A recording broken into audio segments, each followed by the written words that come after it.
Annyeonghaseyo, maayong buntag, magandang umaga, good morning! Actually, gabi na ngayon guys, hindi na ako nakapag-video kaninang umaga dahil medyo na busy tayo. Ngayon, na-prepare na ako para sa pagsalubong ng bagong taon. Syempre, hindi mawawala ang paglagay ng simpleng backdrop. Yung preparation namin is very simple lang naman as long as ang importante is complete yung family. Very thankful ako sa taong 2023, madaming nangyaring pagsubok pero nalagpasan namin ito dahil sa tulong ng may kapal. Kaya, malaki yung pagpasasalamat ko sa pamilya ko at sa mga taong nakapaligid sa akin. Lalong-lalo na sa Panginoon dahil hindi niya tayo pinababayaan.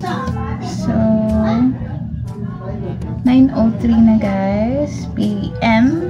3 hours na lang, magpabagong taon na. Maliligo muna ako bago ako mag-PS. And then, maghihintay lang tayo for countdown.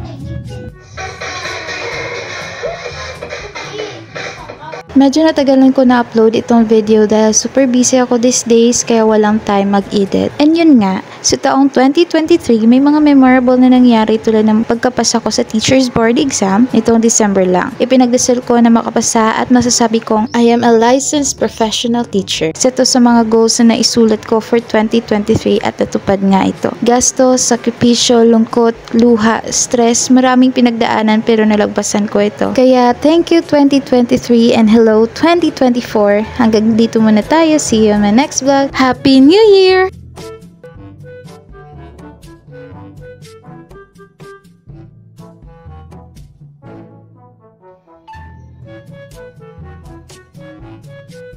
Thanks for watching. Don't forget to subscribe to my YouTube channel. See ya!